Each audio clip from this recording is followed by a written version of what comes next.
कोयल की ध्वनि सुनकर मेरा मन ही आनंदित हो जाता है। कोयल मुझे बड़ी ही प्रिय है। अब ऐसा ही एक और पक्षी है काक। एक है काक, एक है कोयल। इन दोनों में अधिक अंतर नहीं है, किंतु कोयल की ध्वनि सुनकर सबका मन प्रफुल्लित हो जाता है। कोयल समक्ष आती है तो मन शांत हो जाता है। कोई काक समक्ष आता है तो व्यक्ति दूर जाने लगता है। ऐसा भला क्यों? कारण है वाणी। कोयल की वाणी बड़ी ही मीठी, बड़ी ही मधुर होती है। वहीं काक की वाणी अत्यंत कर्कश होती है और कर्कश वाणी सुनना किसी को प्रिय नहीं है। अब स्वयं से पूछे, कोई व्यक्ति आकर आपसे बात करे, उसकी वाणी मीठी हो तो कितना अच्छा लगता है। कर्कश हो तो उससे दूर जाने का ही मन करेगा। तो बस आपकी भी वाणी इसी प्रकार मधुर रखिए, मीठी रखिए। यह मुझे भी बड़ा प्रिय है और यह तब होता है जब इस मन में प्रेम जागृत कीजिए, वाणी अपने आप मीठी हो जाएगी और कृष्ण स्वयं आपके निकट आएंगे और आपके साथ कहेंगे राधे राधे। यह क्या, मैं कब से यहाँ प्रतीक्षा में लगा हूँ कि मैंने अपने हाथ समक्ष किए हैं तो फल आकर मेरे हाथ में आएगा और मैं उसे खा लूंगा। कब से प्रतीक्षा कर रहा हूँ, किंतु ऐसा हो नहीं रहा। अब आप कहेंगे कि यह क्या बात हुई, ये कैसी विचित्र बातें कर रहा हूँ। यदि फल चाहिए तो आपको वृक्ष पर चढ़ना होगा, फल तक पहुंचना होगा, तभी तो फल मिलेगा। अब यह बड़ी सरल सी बात है, किंतु यही बात आप अपने जीवन के विषय में क्यों नहीं सोचते? लक्ष्य कहाँ है? आप जानते हैं लक्ष्य तक जाने का मार्ग क्या है? यह नहीं, आप जानते हैं इस मार्ग पर चलने की क्षमता भी आप में है, किंतु तब भी आप लक्ष्य को प्राप्त नहीं कर सकते। क्यों? क्योंकि आप प्रतीक्षा करते हैं कि लक्ष्य आपके समक्ष आए, और ऐसा नहीं होता। लक्ष्य चाहे जो भी हो, धन हो, प्रेम हो, कोई सम्मान हो या मोक्ष हो, यदि आप उसकी ओर चले नहीं तो फल प्राप्ति असंभव है, वह कभी होगा ही नहीं। इसलिए यदि आपने नेत्रों के समक्ष आप अपने लक्ष्य को देख पाते हैं तो उठिए और उस दिशा में चलना प्रारंभ कीजिए। अपने भीतर के सारे दुर्गुण मिटा दीजिए, आलस्य निकाल दीजिए, अज्ञानता त्याग दीजिए और बस चलते रहिए। मानो प्रिय फल आप प्राप्त कर सकते हैं। स्मरण रखिए, चलने से लक्ष्य प्राप्ति होती है, प्रतीक्षा से केवल मृत्यु प्राप्त होती है। आइए मेरे साथ प्रेम से कहिए राधे राधे। हर एक प्राणी एक अच्छा जीवन चाहता है, यह उसके स्वभाव में है और यह सोचना उचित भी है। किंतु एक अच्छे जीवन का महत्वपूर्ण पहलू क्या है? निवास स्थान, जो स्थान जहां हम जीवन व्यतीत करते हैं। अब एक मनुष्य सोचेगा कि एक अच्छा निवास स्थान अर्थात वह स्थान जहां पर जल बड़ी सरलता से मिलता है, जहां अच्छी वायु होती है, जहां पर अनाज उगता है, यह पर्याप्त है जीवन जीने के लिए। किंतु अच्छा जीवन जीने के लिए एक और बात है जो आपको समझनी होगी। संत, ज्ञानी, पंडित जन, यह सभी महापुरुष, इनका निवास स्थान जो है वह अत्यंत विशेष होता है। यहाँ एक विशेष प्रकार की सकारात्मकता होती है। एक ऐसा स्थान होता है जहाँ देवता भी रमण करते हैं। जीवन हम सभी जीते हैं, किंतु जीवन का उद्देश्य केवल जीवन जीना नहीं है। जीवन का उद्देश्य है मुक्ति पाना, और यह तभी सभी संत, ज्ञानी, पंडित, जब यह सभी महापुरुष आपको मुक्ति तक पहुंचा सकते हैं, क्योंकि यह वह महापुरुष हैं जिन्होंने अपने भीतर के विकार, अहंकार, क्रोध, द्वेष, इन सभी दुर्गुणों को मिटा दिया है, इन पर विजय प्राप्त कर ली है। केवल ऐसा ही व्यक्ति आपको मुक्ति तक का मार्ग दिखा सकता है, समझने की और इनके मार्ग पर चलने की। यदि आप यह करोगे तो यह मन प्रफुल्लित होकर कहेगा राधे राधे। क्षमा अत्यंत सुंदर शब्द, कर्ण प्रिय शब्द है, किंतु इस क्षमा का कब और कैसे उपयोग करना है, यह समझना अति आवश्यक है। 1. यदि आप कोई अपराध करो और आप क्षमा ना मांगो, क्षमा याचना ना करो, क्षमा की उपेक्षा करो, तो इससे आपकी ही हानि होगी। कैसे? क्षमा न मांगना मन के भीतर अहंकार जगाता है और अहंकार तो हमारी हानि करता ही है। 2. यदि कोई अपराध करे और आपसे क्षमा भी न मांगे तो उसे क्षमा मत कीजिए। क्षमा अत्यंत अनमोल है और बिना मांगे किसी को क्षमा दे देना यह उचित नहीं। 3. यदि कोई आपके साथ कुछ अनुचित करे, कोई अपराध करे और आपसे क्षमा मांगे तो उसे क्षमा कर दीजिए। इससे आपके भीतर की करुणा जागेगी, प्रेम जागेगा और यह आपके लिए शुभ ही है। 4. यदि आप कोई अपराध कर दो तो क्षमा अवश्य मांगना, इससे आपका ही लाभ होगा। कैसे? सामने वाला व्यक्ति आपको क्षमा करे ना करे, आपके भीतर का अहंकार घटता है और यह मन और भी अधिक निर्मल होता है। यह क्षमा अत्यंत अनमोल है, सोच विचार कर इसका उपयोग कीजिए और मेरे साथ प्रेम से कहिए, राधे राधे। इस विशाल वृक्ष को देखिए, अत्यंत शक्तिशाली वृक्ष है यह सभी को प्रिय है, चाहे बच्चे हो या बड़े हो या वृद्ध व्यक्ति भी क्यों ना हो, सभी को अच्छा लगता है यह वृक्ष। और सत्य कहूं तो यह भी सबकी सेवा करता है, सबको फल प्रदान करता है, सबको छाया प्रदान करता है।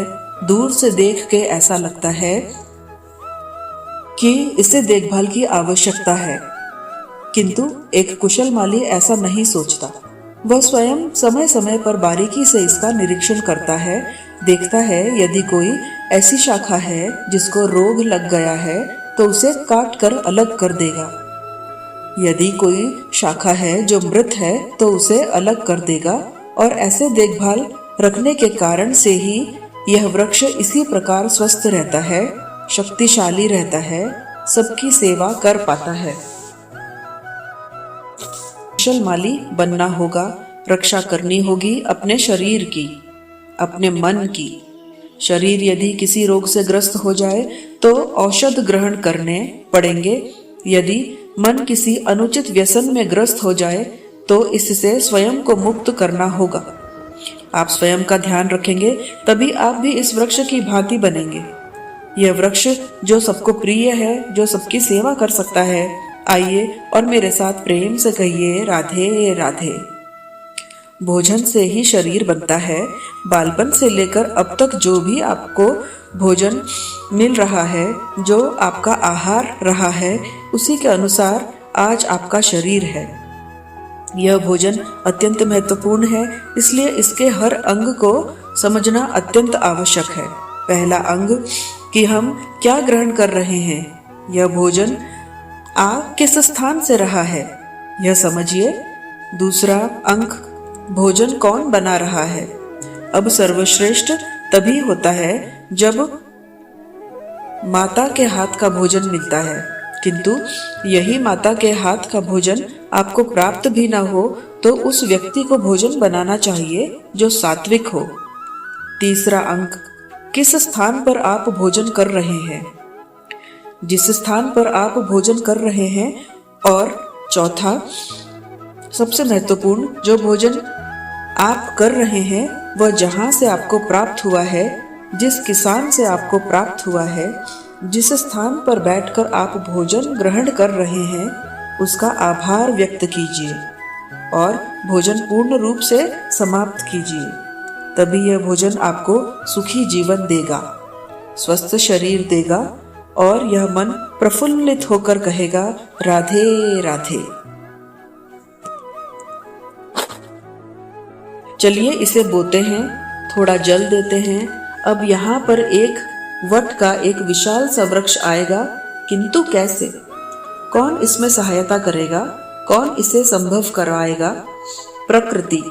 जी हाँ, इस संसार में जो भी बनता है, जो भी बिगड़ता है, उसके लिए उत्तरदायी प्रकृति ही होती है। प्रकृति के कारण ही तो धूप आती है, उसी के कारण ही तो वर्षा होती है, जल मिलता है उसी के कारण यह वट का बीज वट के विशाल वृक्ष में परिवर्तित होगा। किंतु किसी मनुष्य को देखिए, मनुष्य कहता है कि इस वृक्ष पर मेरा अधिकार है क्योंकि मैंने इस बीज को बोया। अब सारा कार्य प्रकृति करे और सारा श्रेय मनुष्य ले जाए, क्या यह उचित है? कदापि नहीं। अब इसी का उत्तर प्रकृति में ही छिपा है। कभी कोई पक्षी भी किसी बीज को बो देता है, वहां एक वृक्ष आ जाता है, उस पर फल लगते हैं, वो पक्षी उस फल को खाता है, किंतु शेष सभी पक्षियों को, प्राणियों को वहां का फल खाने से मना नहीं करता, उस वृक्ष पर अपना अधिकार स्थापित करने का प्रयास नहीं करता, सब में बांटता है। और यही हमें करना चाहिए। जो प्रकृति से आया है उसे पुनः प्रकृति तक लौटाने के बाद सबसे अधिक आवश्यक है पंछी की भांति बनिए, तभी आपका मन भी इस आकाश में उड़ना सीखेगा और मन प्रसन्न होकर कहेगा, राधे राधे। यह चावल का उसे मनुष्य ग्रहण करते हैं। यह क्या है? यह है जंगली घास। सोचिए, यह जंगली घास यदि इस तृण के आसपास होगी तो क्या होगा? क्या चावल उस पर आ पाएंगे, फूलेंगे, फलेंगे? क्या हम इसे ग्रहण कर पाएंगे? कदापि नहीं। यह जंगली घास इस तृण का नाश कर देगी, किंतु स्वयं जीवित रहेगी। यही आज की सीख है। संसार में यदि आप सदाचार के मार्ग पर चलना चाहते हैं, उचित कर्म करना चाहते हैं, संसार की सेवा करना चाहते हैं, तो जंगली घास जैसे व्यक्तियों से दूर ही रहना आवश्यक है। वह व्यक्ति जो दुराचारी है, जो मिथ्या से भरे हैं, जिनका दुष्ट व्यवहार है, जिनमें अनेक दुर्गुण हैं, यह उचित नहीं है कि यह व्यक्ति जिनका चरित्र अत्यंत दुष्ट होता है, यह अच्छे चरित्र के व्यक्तियों को या तो नष्ट कर देते हैं या तो अपने जैसा बना देते हैं। इसलिए यदि आप सदाचार के मार्ग पर चलना चाहते हैं, तो इस संसार के लिए कुछ शुभ करना चाहते हैं, तो उसी संगत में रहें। वह संगत जो ज्ञानी हो, जिसमें अनेक सद्गुण हो, प्रतिदिन जिनसे आप कुछ न कुछ सीख सको, ऐसे व्यक्तियों के साथ जीवन व्यतीत कीजिए। दुराचारियों से दूर रहें, तभी यह मन प्रसन्न होकर कहेगा, राधे राधे। मैं यहाँ इस वन में अकेला बैठा हूँ, बांसुरी की धुन छेड़ रहा हूँ। किसके लिए? कौन है यहाँ? पर कोई भी नहीं। मेरी प्रजा, मेरा राज्य, मेरा परिवार मुझसे दूर है। मैं यहाँ पर इस वन में बैठा हूँ, इस आकाश के रंग का, वृक्ष के फलों का, मिट्टी की सुगंध का आनंद ले रहा हूँ। क्यों? मैं तो द्वारकाधीश हूँ। ऐसा कौन सा राज्य तिक सुख है जो मुझे यहाँ प्राप्त नहीं हो सकता? सब कुछ मिल सकता है, तब भी यहाँ वन में अकेला बैठा किस सुख को खोज रहा हूँ? एकांत का सुख। हम प्रतिदिन अनेक लोगों से, विचारों से, कर्मों से, परिस्थितियों से, सुख दुख से घिरे ही रहते हैं। जीवन के इस चक्र में उलझने बढ़ती ही जाती हैं। जैसे हम इन उलझनों को सुलझाते हैं, हम स्वयं भी उलझते रहते हैं। कुछ इस प्रकार उलझते हैं कि जब हम दर्पण में देखते हैं तो हम स्वयं को पहचान ही नहीं पाते। ऐसा लगता है मानो जैसे हमने स्वयं को खो ही दिया है। इसलिए आवश्यक है कि हर दिन आप कुछ समय स्वयं के साथ व्यतीत कीजिए, एकांत में। यह अत्यंत आवश्यक है। गहराई से अपने अस्तित्व में झांक के देखिए, स्वयं को समझिए, अद्भुत शांति की अनुभूति होगी। जैसे यह वायु है, यह वृक्ष है, यह पुष्प है, यह निसर्ग है, इसी की भांति आप भी कभी एकांत में आए, कभी निसर्ग का एक भाग बनकर देखें। यह मन प्रसन्न होकर कहेगा, राधे राधे। वाह, पुष्पों की सुगंध बड़ी अच्छी लगती है, बड़े सुंदर होते हैं ये पुष्प। चारों ओर पुष्पों को देखकर तो मन आनंदित हो जाता है। अब सोच कर देखिए, मेरे चारों ओर पुष्प नहीं अग्नि है तो क्या होगा? क्या मेरा शरीर नहीं जलेगा? अवश्य जलेगा। क्या मेरे शरीर को अग्नि का ताप नहीं सहना पड़ेगा? अवश्य सहना पड़ेगा। यही प्रकृति का नियम है। अब यह नियम हम सभी जानते हैं, किंतु हम में से इसे अधिकतर लोग इस भ्रम में जीना चाहते हैं कि यह प्रकृति का नियम है, यह मुझ पर लागू नहीं होगा। ऐसा नहीं है। हमारे चारों ओर जो यह निसर्ग है, उसे हम कितनी हानि पहुंचाते हैं, आप सोच कर देखें। हम वनों को भस्म करते हैं, वायु को दूषित करते हैं, जल को दूषित करते हैं, प्राणियों की हत्या हम करते हैं। क्यों? इस निसर्ग को हम नष्ट करते हैं, यह जानते हुए भी कि हम भी इसी निसर्ग का एक भाग है। अब देखिए, शरीर के किसी एक भाग को जला दीजिए, धीरे धीरे समस्त शरीर जल जाएगा। इसी प्रकार निसर्ग यदि नष्ट हो जाएगा तो मनुष्य जाति भी नष्ट हो जाएगी। इसलिए निसर्ग जो आप देख रहे हैं, यह पुष्प, ये वृक्ष, वायु, जल, इन सब की रक्षा कीजिए, नष्ट नहीं। स्मरण रखिए, निसर्ग है तो मनुष्य है, निसर्ग है तो जीवन है। आइए मेरे साथ प्रेम से कहिए, राधे राधे। मैं आशा करती हूँ कि इस वीडियो से आपने बहुत कुछ सीखा होगा। कमेंट में जय श्री कृष्णा लिखना न भूलें और ऐसे ही ज्ञानवर्धक वीडियोस देखने के लिए हमारे चैनल ग्रेसफुल इकोज को सब्सक्राइब करें। भगवान श्री कृष्ण आपको हमेशा प्रसन्न रखे, खुश रखे। जय श्री कृष्णा, राधे राधे।